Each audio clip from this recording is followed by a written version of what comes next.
സ്റ്റേഷന്റെ മുന്നിൽ വെച്ച് നമ്മൾ തടഞ്ഞെങ്കിലും വണ്ടി നിർത്താതെ അയാൾ പാഞ്ഞു പോവുകയായിരുന്നു. അപ്പോൾ കാറിന് ചേസ് ചെയ്ത് കഴിഞ്ഞാൽ കിട്ടാൻ പറ്റാത്തതുകൊണ്ട് അരുണുമായിട്ട് എൻഫീൽഡ് എടുത്താണ് പോയത്. അപ്പോൾ ഇവിടുന്ന് പോകുന്ന വഴിക്ക് തന്നെ അമിത വേഗത്തിലാണ് ആൾ പല വണ്ടിയെയും ഇടിപ്പിച്ച് അലക്ഷ്യമായിട്ടാണ് പോയിക്കൊണ്ടിരുന്നത്. അപ്പോൾ മാക്കേക്കോല ഭാഗത്തിന് മുമ്പ് ഞങ്ങൾ വണ്ടി ഫ്രണ്ടിൽ കയറ്റി തടയാൻ നോക്കി. അപ്പോൾ ഞങ്ങളെ ഇടിപ്പിച്ച് വീഴ്ത്താൻ നോക്കി. വണ്ടി ചെറുതായിട്ട് തെന്നി. അതിനുശേഷം ഞങ്ങൾ ഒറ്റപ്പുന്ന വരെ ചേസ് ചെയ്തു. ഒറ്റപ്പുന്നെ എത്തിക്കഴിഞ്ഞപ്പോൾ ആൾ തവണക്കടവ് റൂട്ടിലേക്ക് വണ്ടി മാറ്റി വിട്ടു. അവിടെ പള്ളിച്ചന്ത ഭാഗത്ത് വെച്ച് വണ്ടി തടഞ്ഞതാണ്. പക്ഷേ ആൾക്കാരെ ഇടിച്ചെറുപ്പിച്ച ശേഷം വീണ്ടും മുന്നോട്ട് പോയി. അവിടെ ഞങ്ങൾ വീണ്ടും ഒരു കാറിലാണ് പുറകെ ഫോളോ ചെയ്യുന്നത്. പിന്നെ ചേർത്തലയിൽ വിളിച്ചു പറഞ്ഞിട്ട് ചേർത്തലയിൽ നിന്ന് അവിടെ നിന്ന് CRV വാഹനം ഉണ്ടായിരുന്നു. അവർ ജീപ്പിൽ ചെങ്ങണ്ട ഭാഗത്ത് വെയിറ്റ് ചെയ്തു.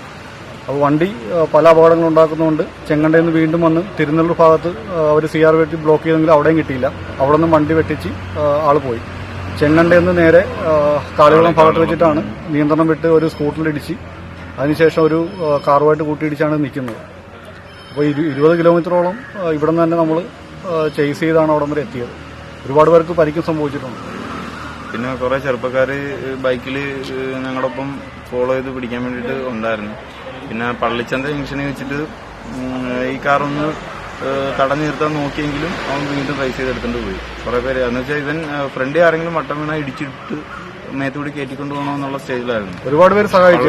യുവാക്കളായിട്ടുള്ള ഒരുപാട് പേര്, ഒരു 10-20ഓളം ചെറുപ്പക്കാർ ബൈക്കിലും കാറിലൊക്കെ ആയിട്ട് ഫോളോ ചെയ്യാനുണ്ടായിരുന്നു. കാര്യം എവിടെയെങ്കിലും വെച്ചിട്ടൊന്ന് ബ്ലോക്ക് ഇട്ടിരുന്നെങ്കിൽ തടയാൻ വേണ്ടിയിട്ടാണ് ഇത്രയും പേര് സഹായത്തിനെത്തിയത്. പടിഞ്ഞാറ് റോഡ് ഒരഞ്ഞു വരുന്നൊരു ശബ്ദമാണ് ആദ്യം കേൾക്കുന്നത്. നോക്കിയപ്പോഴത്തേക്ക് ഈ വണ്ടി ഓവർ സ്പീഡിൽ വന്നിട്ട് വേറൊരു വണ്ടി വന്ന് ഇടിച്ചാണ് ഇവിടെ വന്നിങ്ങനെ നിൽക്കുന്നത്.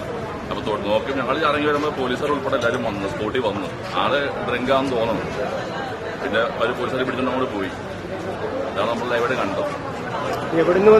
ഇത് പടിഞ്ഞാറിന്ന് വന്നതാണ്, ചേർത്തലയിൽ നിന്ന്. പക്ഷേ ഇത് മണപ്പുറം മുതൽ വണ്ടി തട്ടി ഇവിടെ വന്നിരുന്ന പറഞ്ഞത്. അപ്പൊ അതിന്റെ ലെഫ്റ്റ് സൈഡിലെ ഫ്രണ്ടിലെ ടയർ ഡാമേജ് ആയിരുന്നു. അത് പൊട്ടി പഞ്ചറായിട്ട് നിൽക്കുമായിരുന്നു. അവിടുന്നാണ് ഇതിങ്ങനെ വന്നത്. അവിടുന്ന് വന്ന വഴിക്ക് വണ്ടികളെല്ലാവരും ഇടിച്ചിടിച്ചാണ് വന്നത്. ഇവിടെ വെച്ച് വേറൊരു വണ്ടി ഇടിച്ച കാരണം ഇവിടെ നിന്നു, അല്ലെങ്കിൽ ഇവിടുന്ന് വിട്ടുപോയി വേറെ എന്തെങ്കിലും സംഭവം ഉണ്ടായിരുന്നു.